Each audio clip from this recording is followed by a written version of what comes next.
Bienvenue sur Agora. Que vous soyez un amateur ou non des films d'action, vous avez certainement entendu une fois parler des trous noirs. Peu importe l'image que vous en avez, on est tous d'accord pour dire qu'ils sont dangereux et que rien ne devrait s'en approcher. Mais savez-vous comment naissent les trous noirs et comment se comportent-ils réellement? Connaissez-vous le trou noir le plus proche de notre planète et quel danger il représente? C'est autour de ces questions que s'axe la vidéo de ce jour. Pour avoir des réponses à toutes ces interrogations, restez avec nous jusqu'à la fin et soyez surtout attentifs. Commençons. Avant toute chose, essayons de clarifier le concept des trous noirs et leur mode de formation. C'est quoi un trou noir? Comment se forme-t-il? Le trou noir est un objet astrophysique singulier et complexe qui possède des caractéristiques uniques telles que l'invisibilité, une extrême compacité et l'impossibilité de tout ce qui entre d'en sortir. Comme nous l'avons mentionné plus haut, les trous noirs font partie des éléments les plus captivants et incertains de notre univers. En 2019, l'humanité a pour la première fois réussi à capturer une image de l'un d'entre eux. Cette avancée majeure attendue depuis longtemps par les scientifiques a suscité un grand intérêt médiatique. Depuis lors, une autre photo de ce même trou noir a été diffusée, montrant le champ magnétique à la lisière de l'objet. En 2022, un autre trou noir supermassif situé au centre de la Voie lactée a également été observé. Sur les photos, il est souvent possible d'observer des anneaux de feu remarquables. Ils mettent en évidence un caractère fascinant et mystérieux, suscitant l'intérêt des astronomes qui en ont encore beaucoup à apprendre sur eux. Mais alors, qu'est-ce qu'un trou noir exactement? Quels sont les différents types de trous noirs qui sont connus? Est-il possible pour un trou noir de mourir? La Terre court-elle le risque de rencontrer un trou noir? Tout ce qu'il est important de savoir sur ces phénomènes astronomiques imprévisibles est développé dans la suite. Un trou noir n'est pas un simple vide spatial, malgré ce que son nom pourrait laisser supposer. En réalité, c'est une zone de l'espace où une quantité phénoménale de matière s'est accumulée. Pour le visualiser, la NASA suggère d'imaginer la masse d'une étoile 10 fois plus grande que notre propre Soleil, compressée dans une sphère de la taille de la ville de New York. Le champ gravitationnel extrêmement puissant d'un trou noir est si intense que toute matière qui y pénètre ne peut plus en sortir, y compris la lumière. C'est pour cela qu'ils sont des objets invisibles à l'œil nu. Cependant, la matière qui est aspirée par un trou noir peut être détectée, car elle est chauffée à des températures extrêmement élevées. Elle forme un disque d'accrétion qui se présente sous forme de halo lumineux sur les rares images de trous noirs dont nous disposons. Bien que ce disque soit en rotation, le trou noir lui-même ne tourne pas forcément. Les différentes catégories de trous noirs sont généralement déterminées selon leur masse. Tout d'abord, il y a les trous noirs stellaires, qui ont une masse qui varie entre 10 et 24 fois celle du Soleil. Il y a également les trous noirs supermassifs. Ils sont très connus et sont en fait des géants qui représentent au moins 1 million de fois la masse de notre étoile. Les astronomes déclarent qu'il y aurait même certains encore plus imposants. Par exemple, un trou noir de 40 milliards de masse solaire a été récemment identifié, et le premier trou noir photographié, M87, est également un trou noir supermassif. De plus, la source radio Sagittarius A étoile, située au centre de la Voie lactée, est associée à un trou noir supermassif. Enfin, il y a les trous noirs intermédiaires, dont la masse se situe à mi-chemin entre celle des trous noirs stellaires et celle des trous noirs supermassifs. Ils sont estimés à plusieurs milliers de fois la masse du Soleil. En septembre 2020, des preuves directes de leur existence ont été observées pour la première fois. Bien qu'ils soient avancés, des hypothèses quant à l'existence de trous noirs encore plus petits que ceux déjà connus, ou au contraire, de trous noirs incroyablement grands, il n'existe pas encore assez de preuves solides pour confirmer l'existence de tels objets pour l'instant. Il est communément admis que les trous noirs stellaires se forment à partir de l'effondrement d'une étoile sur elle-même. Toutefois, pour que cela se produise, l'étoile doit être suffisamment massive, car notre Soleil, par exemple, n'a pas la masse requise pour se transformer en trou noir. La masse résiduelle du noyau laissé par l'étoile doit également dépasser 3 fois celle du Soleil pour donner naissance à un trou noir stellaire. La formation des trous noirs supermassifs fait encore l'objet de débats scientifiques. Bien que ces trous noirs géants soient très anciens, leur formation doit s'être déroulée sur une échelle de temps considérable en raison de leur taille. Cependant, leur présence dans l'univers jeune suggère qu'ils ne peuvent pas être formés en avalant simplement la matière des étoiles. Les scientifiques pensent que des mécanismes comme la fusion des trous noirs intermédiaires pourraient être à l'origine de leur formation. Enfin, la naissance des trous noirs intermédiaires résulterait d'une réaction en chaîne, des collisions entre des étoiles dans des amas très denses entraînant une accumulation d'étoiles massives, dont l'effondrement donnerait naissance à des trous noirs de masse intermédiaire. La fusion de ces derniers pourrait même conduire à la formation de trous noirs supermassifs.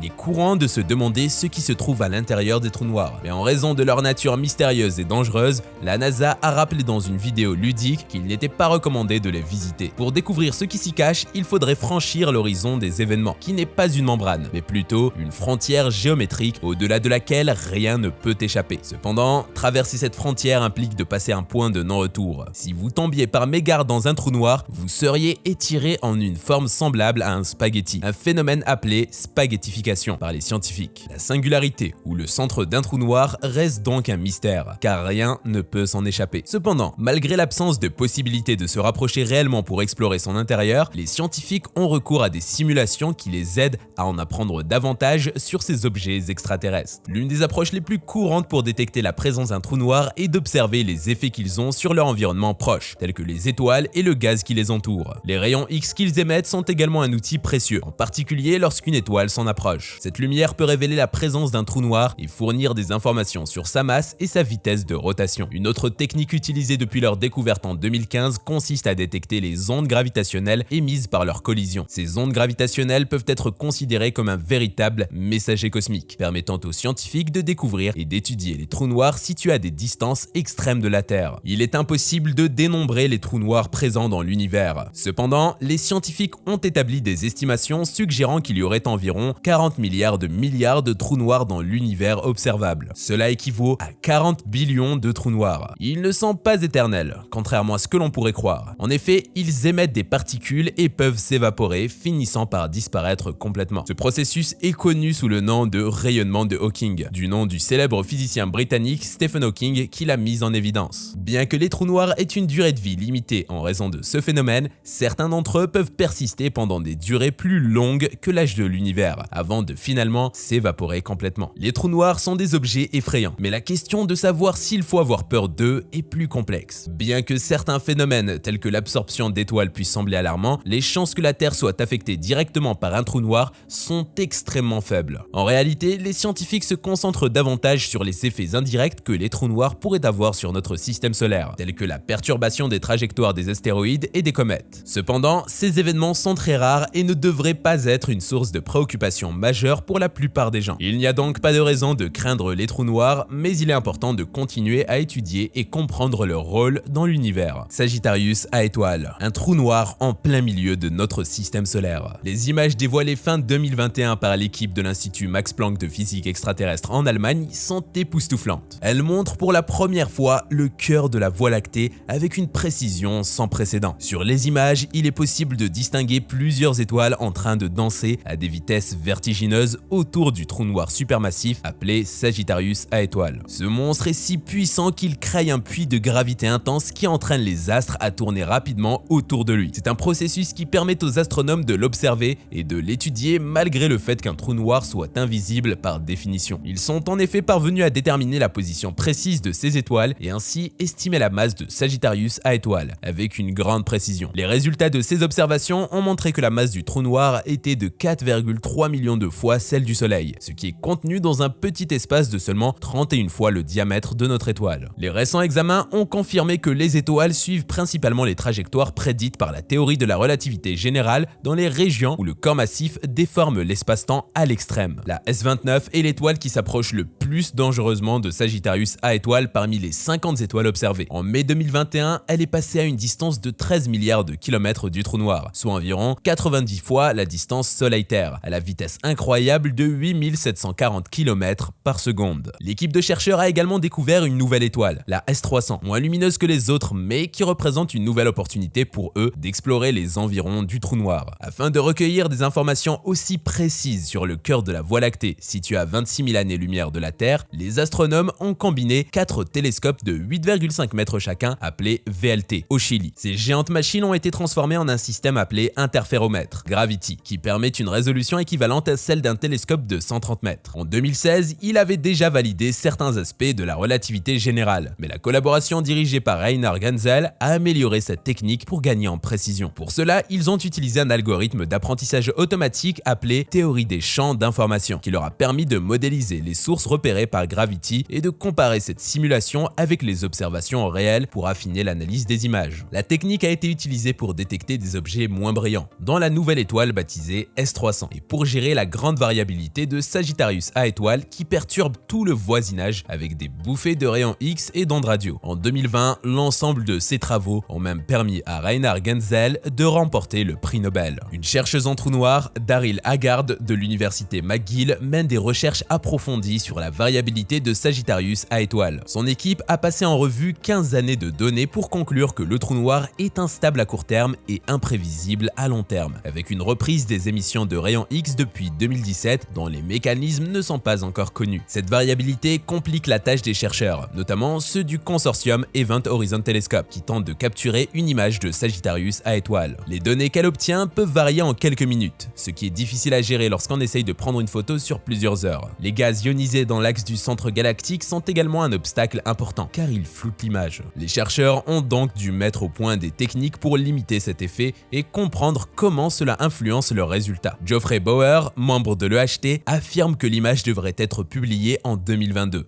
Ce qui a effectivement été le cas au cours de l'année. Gaia BH1, le trou noir le plus proche de notre planète. Au cours des dernières années, plusieurs trous noirs ont été découvertes et ont revendiqué le titre de trou noir le plus proche de la Terre. Cependant, le dernier en date a été trouvé grâce au satellite Gaia et il a été nommé Gaia BH1, ce qui signifie en anglais Black Hole, de par sa proximité avec notre planète. Des observations récentes ont confirmé que sa masse est d'environ 10 fois celle du Soleil et qu'il est situé à environ 1600 années-lumière de la Terre. Les trous noirs reste un sujet de fascination pour de nombreuses personnes qui se posent des questions comme « Est-il possible de voyager dans l'espace en utilisant des trous de verre ?» ou « Un trou noir représente-t-il une menace pour le système solaire ?» Ces questions ont d'ailleurs été abordées dans le dernier ouvrage de Jean-Pierre Luminet. Par conséquent, il n'est pas surprenant que la détection du trou noir le plus proche de la Terre suscite beaucoup d'attention et d'intérêt. En 2021, une équipe de scientifiques avait fait part de la découverte d'un candidat au titre de trou noir le plus proche de la Terre. L'astre avait été repéré dans la constellation de la Licorne, autour d'une étoile variable de type géante rouge, nommée V723 Monocerotis, située à environ 1500 années-lumière de notre planète. Un article sur cette découverte avait été publié dans la revue scientifique MNRAS, dont une version en accès libre était disponible sur Arxiv. Selon les observations effectuées, le transit d'un astre compact autour de V723 Monocerotis avait permis de déduire qu'il s'agissait d'un trou noir d'environ 3 fois la masse du Soleil. Toutefois, bien que sa force de marée ait déformé l'étoile géante rouge, il n'y avait pas de formation notable d'un disque d'accrétion avec un transfert de matière arraché à cette dernière. L'article précisait également que la distance entre V723 Monocerotis et le Soleil était estimée à environ 460 plus ou moins 7 parsecs, sachant qu'un parsec équivaut à 3,26 années-lumière. Cela correspond à une distance d'environ 1500 années-lumière de notre planète. Cependant, les choses ont véritablement changé ces derniers mois. Le télescope Gemini North, situé au sommet de Mauna Kea à Hawaï, a récemment permis la première détection sans ambiguïté d'une étoile semblable au Soleil en orbite autour d'un trou noir de masse stellaire dans notre galaxie. Karim El-Badri, astrophysicien au Centre d'astrophysique Harvard et Smithsonian et à l'Institut Max Planck d'astronomie, explique que le système nouvellement découvert ressemble au système solaire, sauf qu'il a un trou noir à la place du Soleil et que le Soleil est à la place de la Terre. Cette découverte est la première observation claire d'une étoile semblable au Soleil en orbite autour d'un trou noir de masse stellaire dans notre galaxie. Elle vient confirmer l'existence de Gaia BH1, un trou noir de 10 masses solaires détecté grâce au satellite Gaia de l'ESA. Les caractéristiques de l'orbite de l'étoile de type solaire autour de Gaia BH1 permettaient déjà de prédire l'existence de ce trou noir, mais les mesures de vitesse radiale effectuées par Gaia ont permis de renforcer la découverte. La distance de Gaia BH1 au Soleil est estimée à 490 parsecs, soit 1600 années-lumière. Bien que Gaia BH1 soit en tête de liste pour le trou noir le plus proche connu, il n'est pas certain que ce soit le cas, vu que les mesures concernant V723 Monocerotis n'ont pas encore été clairement invalidées. Il est vrai que nous n'avons pas encore d'image appropriée et nette de tous ces trous noirs qui pullulent l'univers, mais il serait dommage de ne pas avoir foi en la science. Dans quelques années certainement, la nouvelle génération de télescopes nous fournira de plus amples informations. Peut-être finirons-nous par savoir également le mystère qui se cache au fond des trous noirs. En attendant donc l'arrivée de ce jour, nous nous contenterons de rester loin des trous noirs de notre univers et les étudierons à distance. C'est sur ces mots que nous mettons fin à la vidéo de ce jour. Si elle vous a plu, n'hésitez pas à laisser un pouce bleu et à vous abonner pour ne pas manquer les prochaines. N'oubliez pas également que vous avez la possibilité de consulter les diverses sources de nos propos en bas dans la rubrique description. Merci d'être resté jusqu'à la fin et à très prochainement sur Agora.